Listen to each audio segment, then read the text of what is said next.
kekuatan, ya Allah berikanlah aku kekuatan, berikanlah aku kekuatan.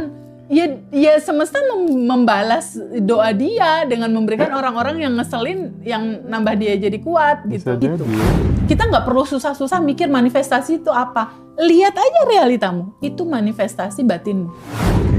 Jadi pada saat sebelum dia mapan atau kaya, mungkin keberangkatan dia dalam mencapai kemakmurannya itu ada latar belakang dendam. Wah, tak tunjukin ke mertuaku nih, pokoknya aku dendam banget, aku mau tunjukin ke mertuaku nih bahwa orang yang sudah kaya itu kok sulit untuk puas gitu, tidak pernah puas gitu, sehingga ya kan kasusnya kan banyak ini. Betul. Pengen gini, gulung lagi gitu. Nah, nggak tahu ya kalau Teteh gimana ya.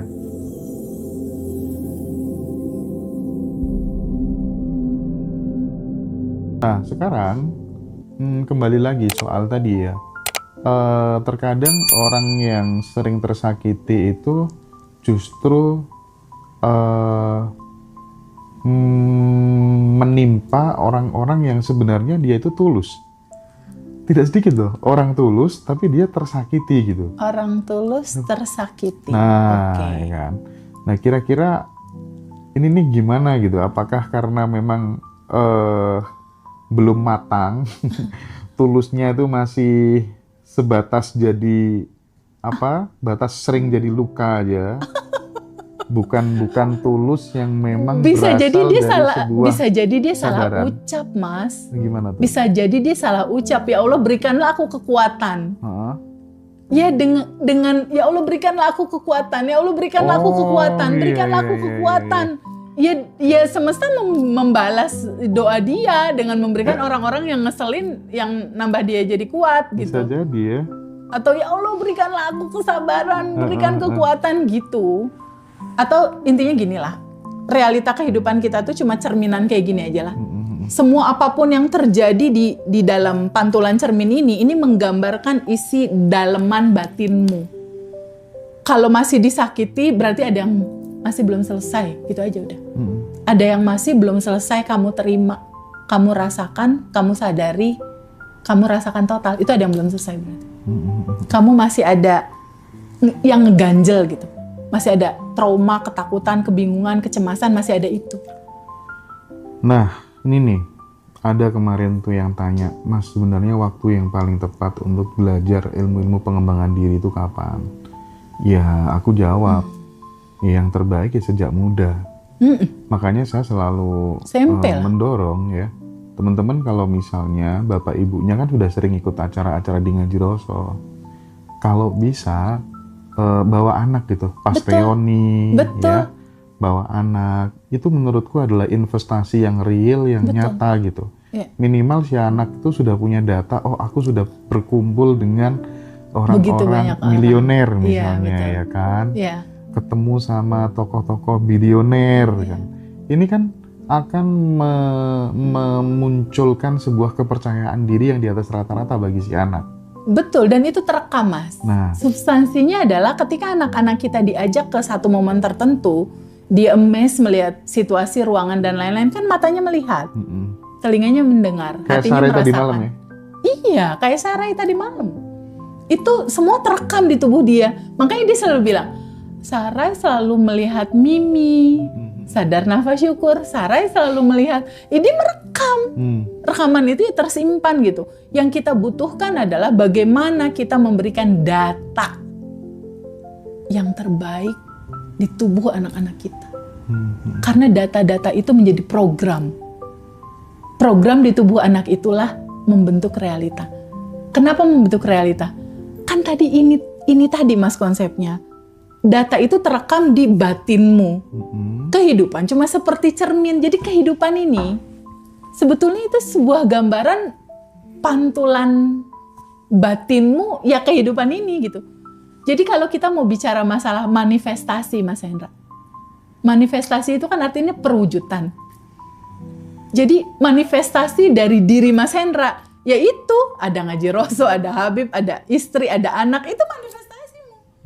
Perwujudan dari gambaran batinmu tercerminlah di lingkungan sekitarmu gitu. Kalau mau simpelnya gitu. Kita nggak perlu susah-susah mikir manifestasi itu apa. Lihat aja realitamu. Itu manifestasi batinmu. Iya. Sesimpel itu sebetulnya. Menarik. Lanjut pertanyaan teman-teman ya. Boleh. Kayak gini kan enak, kita langsung TikTok. menjawab pertanyaan sahabat-sahabat langsung gitu. Kak, apa bedanya kaya uang dan kaya jiwa gitu? Mana yang lebih menentukan kebahagiaan itu gitu? Nah, ini nih sebenarnya juga yang ingin bertanya kayak gini tuh banyak. Kan? Karena kaya uang itu kan kita lihat dia bisa membeli yang namanya kenyamanan. Betul. Misalnya kita mau flight kemana, ya paling enak di bisnis lah ya. Iya pasti. Nggak antri dan lain sebagainya betul. gitu. Tetapi ada kaya yang lebih advance lagi, yaitu kaya hati. Tetap tenang, tetap damai, dan Apapun itu tidak yang membutuhkan terjadi. syarat. Nah, Nggak gimana butuh ini Teh? eksternal. Gini, kisah yang tadi aku ceritakan income-nya 500 juta per bulan. Oke.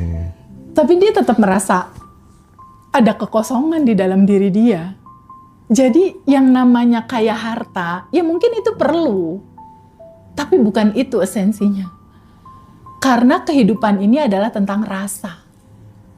Kehidupan ini adalah tentang sensasi rasa. Bahwa kehidupan ini yang dicari itu bukan harta, Mas. Tapi kebebasan kita dari trauma-trauma. Ujung kebebasan itu apa yang dicari? Kebahagiaan. Jadi kaya hati itu menggambarkan sebuah state atau menggambarkan sebuah titik keberadaan di mana kamu menyadari diri kamu ini udah lebih dari cukup karena kamu adalah percikan Sang Maha, percikan Sang Kelimpahan. Kan kalau kelimpahannya tanpa batas, percikannya juga berlimpah, Mas. Iya. Nah, kaya hati itu startnya tuh cuma sesimpel itu. Sesimpel kamu menyadari titik awal keberadaanmu yang sudah diliputi kelimpahan. Jadi rasa bahagianya tuh di dalam gitu. Bukan karena pasangan memuji, bukan karena, ya itu juga pasti bahagia ya. Iya. Tapi bukan dari sana munculnya. Kaya jiwa itu permanen, Mas. Tapi kalau kaya harta, wah ini setahun, 2 tahun, 3 tahun bisa ada habisnya. Saya lihat ceritanya Kang Ujang tadi malam. Iya betul. Kurang apa dia? Iya kan? Iya betul. Mobil 4 miliar, punya rumah Sampai banyak. belasan Iya gitu kan. Tapi ujung-ujungnya temennya overdosis. Iya, sekarang dia jadi pejuang kemanusiaan. Sekarang Itu dia kita terinspirasi belajar banget ya Teh ya. Itu luar biasa banget sih Mas Hendra. Dan kita ingin juga menerangi diri kita. Ya. Ketika kita sudah menerangi diri kita, baru kita menerangi yang lain. Aku teringat waktu dulu masih kita berguru bareng-bareng gitu ya, sebuah komunitas spiritual gitu. Semua murid-murid itu sama guru kita tuh disuruh bikin yang namanya proposal kehidupan Teh. Oke, dia nulis mau apa gitu ya? Proposal kehidupan tuh kalau mungkin di Badan Revolution Teteh nanti bisa jelasin ini yang apa gitu. Identitas baru atau apa gitu. Jadi mereka maju satu-satu nih Teh. Oke. Misalnya aku gitu. Aku nanti ini Gus, kaya hati, kaya raya, dunia akhirat, bahagia. Nah, kamu apa? Kamu apa? Kamu apa? Itu tuh membantu nyampein loh. goalnya. Nah, Oke. maksudnya kan itu menurutku adalah self ideal ya nggak sih? Betul, self ideal, Self-ideal. betul. Seperti apa yang kamu inginkan di masa depan. Ya, betul. Itu self ideal. Itu penting karena ketika kita sudah punya ideal-ideal itu yang kita mau, jalan hidup kita akan dalam track itu. Tapi kalau self ideal itu nggak ada, ini akan random ya, belok kiri, belok kanan lagi, aduh awas, jurang gitu. Iya. Itu penting banget, makanya ini buku goals ini penting menurutku. Goals Karena ini itu 1 adalah tahun. self ideal sebenarnya ya. Sebetulnya ini self ideal. Self-ideal. Kehidupan seperti apa yang kamu mau. Tapi goalsnya lepasin. Iya. Serahkan sama kecerdasan tanpa batas yang mengaturnya. Kenapa harus diserahkan? Otak kita kan cuma segini. Iya. Sementara ini ada kecerdasan yang mengatur alam semesta nggak tabrakan. Kira-kira menang mana? Oh, Teteh, lagi nih. Boleh. Pertanyaannya seru-seru nih. Pasti. Teh, kalau kasusnya kayak gini bagaimana, Teh? Aku tuh melihat banyak sekali orang yang sukses instan itu sering berujung jatuh. Oke. Nah, kira-kira salahnya di mana ini, Teh, gitu ya? Iya. Ini kan biasanya orang yang kayak Banyak, gitu Mas, kan itu. fondasinya kan kosong gitu. Vesselnya, wadahnya tuh belum disiapkan. Kadang kan begitu juga, Teh. Ya. Misalnya kayak aku punya tetangga gitu, ngeslot tuh kayak judi online Iya, gitu. iya, tahu. Ya dapatlah 200 juta gitu, udah Iya. bingung ya gimana cara ngabisinya dan Iya, lain iya, sebagainya iya. gitu kan. Nah, ini nih gimana? Salahnya di mana? Gitu ya? Terlalu ambisi kah atau gimana, Teh? Bukan, menurut Teteh? bukan. Salahnya di latar belakang kesadarannya. Oke. Jadi pada saat sebelum dia mapan atau kaya, mungkin keberangkatan dia dalam mencapai kemakmurannya itu ada latar belakang dendam. Wah, tak tunjukin ke mertuaku nih, pokoknya aku dendam banget, aku mau tunjukin ke mertuaku nih bahwa aku bisa, aku mampu. Latar belakangnya tetap ada rasa kekurangan terhadap satu penilaian tertentu. Jadi ada latar belakang satu sisi yang kemarahan yang begitu sangat besar gitu. Kemarahan tentang dendam yang dia pengen ngebales gitu. Ada satu kemarahan tentang rasa marah yang dia pengen tunjukkan ke orang lain. Bukan nggak boleh, nggak apa-apa. Itu juga kan satu fase perjalanan menuju kesadaran, Mas. Tapi biasanya yang seperti itu di ujung cerita perjalanan setahun, 2 tahun, 3 tahun, 5 tahun, 10 tahun, itu balik lagi, Mas, jatuh. Karena basicnya kalau latar belakangnya adalah kemarahan, dendam, rasa yang kurang perhatian atau kurang approval atau kurang pujian, judulnya tetap kekurangan itu basicnya. Jadi di titik latar belakang marah, sedih, di titik latar belakang yang force banget gitu energinya, dia akan balik lagi ketemu ke situ. Jadi pada saat tanjakan ya tanjakan, tapi cepet juga turunnya. Iya. Pada saat ada uang ya ada uang, tapi kok ya habis gitu loh. Si uang itu kok kayak cuma numpang lewat doang, kayak ember bocor gitu istilahnya. Nah itu dicek lagi latar belakang kesadarannya dia gitu. Apakah dia berangkat dari rasa kekurangan apa? Kekurangan pujian, kekurangan approval atau pengakuan. Apakah berangkat dari rasa kekurangan atau berangkat dari kesadaran bahwa dia menyadari bahwa sesungguhnya dirinya adalah percikannya, sesungguhnya dirinya adalah dibalut oleh lautan kelimpahan yang sangat tanpa batas. Itu beda hasil itu, Mas. Iya. Oh iya, kalau tadi malam dirimu dapat salam dari Mas Arief. Oh iya, dapat voice juga, Mas Arief. Nanti kita ketemu di Surabaya. Masya Allah, Mas Arief.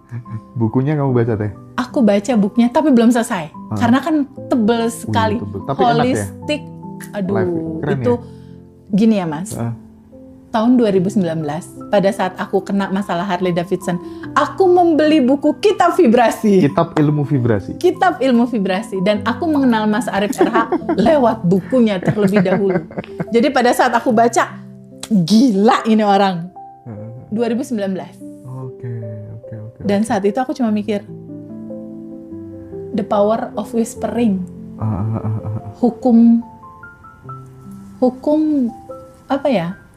Memohon yang cuma dalam hati doang gitu. Iya. Berbisik. Hukum berbisik. Suatu saat kayaknya aku ketemu nih sama Tapi katanya Mas Arief, gimana ya Teh Feby itu belum pernah kenal aku sama sekali, tapi kemana-mana mempromosikan bukuku gitu. Emang bagus. Enggak, jujur ya. Buku Kitab Vibrasi itu, Kitab Hukum Vibrasi atau Kitab Hukum Kitab Ilmu Vibrasi. Vibrasi. Kitab KIV, Ilmu Kitab Ilmu Vibrasi ya. Itu memang satu buku yang out of the box sih Iya, menurut aku juga. Out of the box. Jadi aku banyak wow, banyak Relate lah intinya dengan kehidupan kita gitu. Itu relate sama hukum semesta Iya, gitu. betul, Jadi aku betul. sebetulnya udah banyak belajar dari mana-mana. Terus jadi kayak dirangkumin gitu dalam tulisan di situ. Kemarin aku kan bawa buku banyak. Ya. Nanti bawa lagi dong Itu pas tuh acara. dia kaget, gila Mas Hendra, buku segitu banyaknya habis. Iya. Padahal harganya nggak murah loh.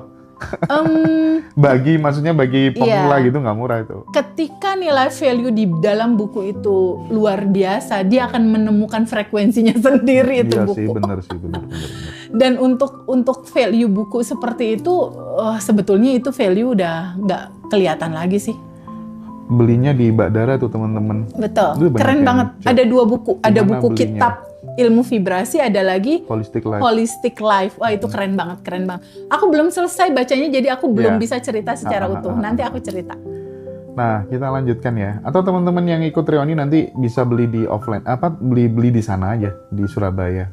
Atau kontak Mbak Dara atau admin Ngaji Roso yang lain. Iya, Itu sangat direkomendasikan oleh Teteh sih. sangat. Kenapa? Karena aku juga baca. Nggak hanya baca, aku mempraktekannya. Tapi dia tuh totalitas loh kalau ngasih materi. Ya, aku seneng iya, banget. beneran, Dia dosen beneran. banget sih.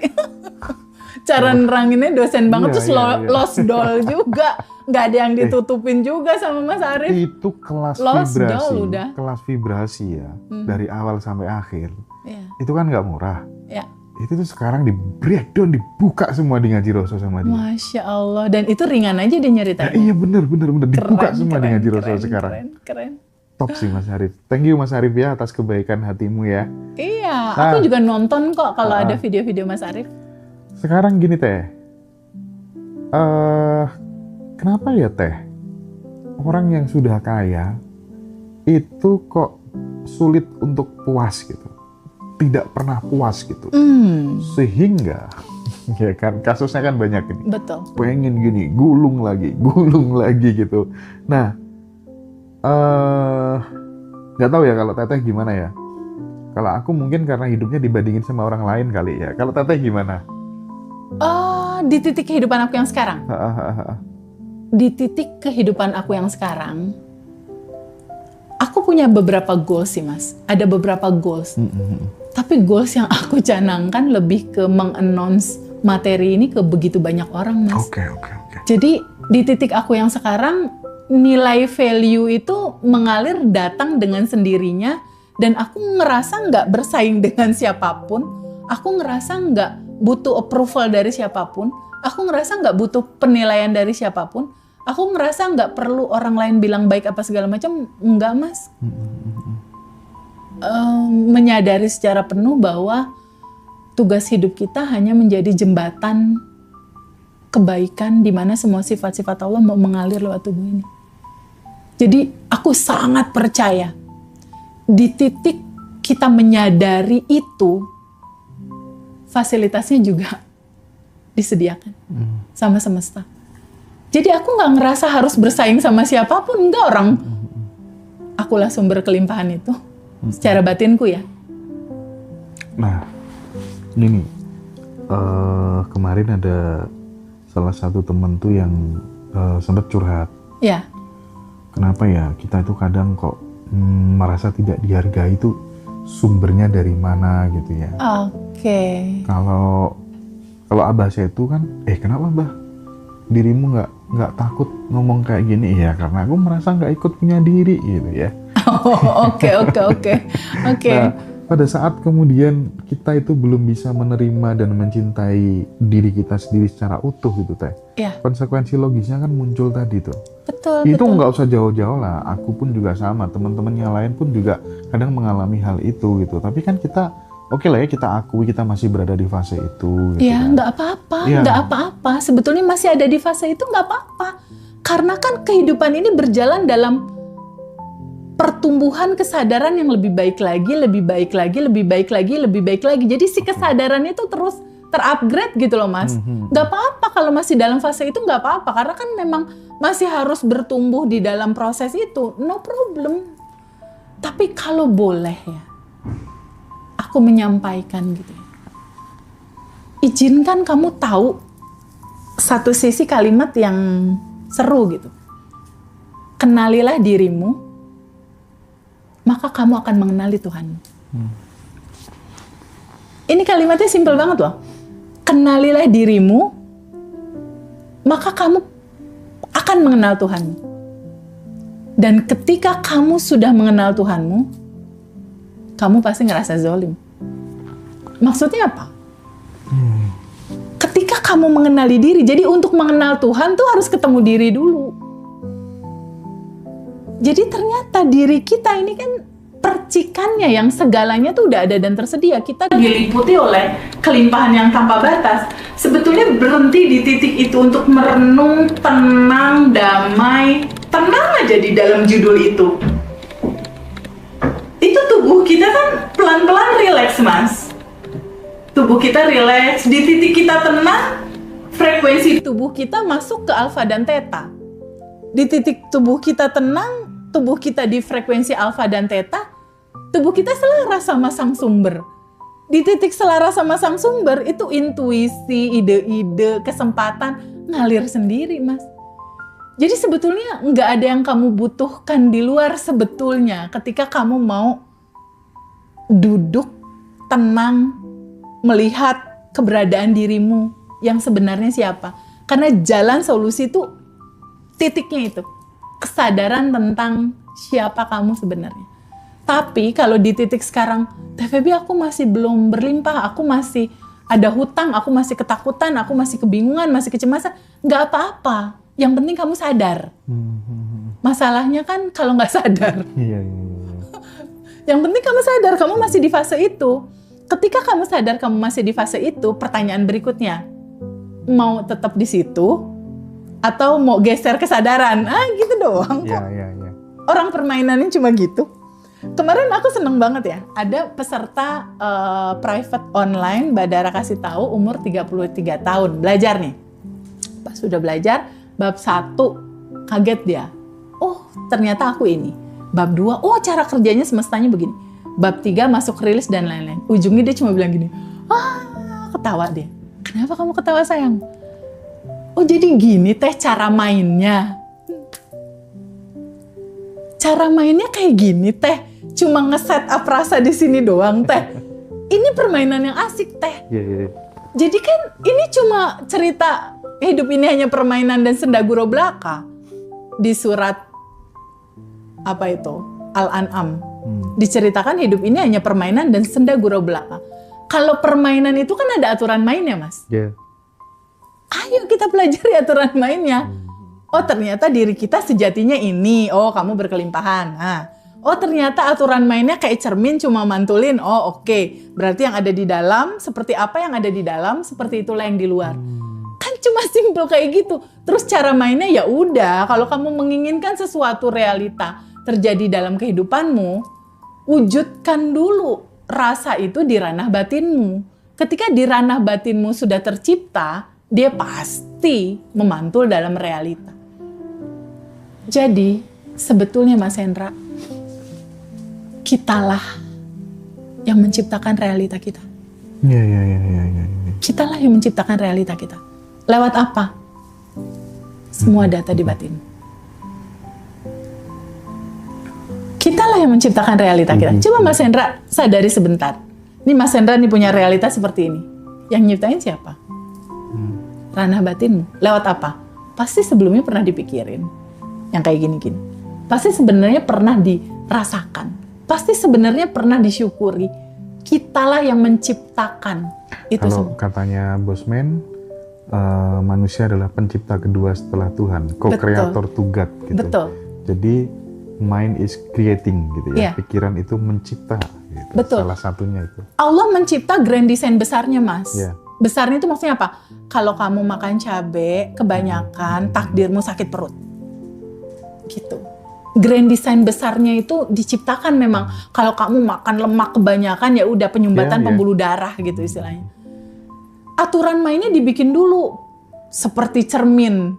Jadi semua sistem kerja semestanya dibikin dulu rapih.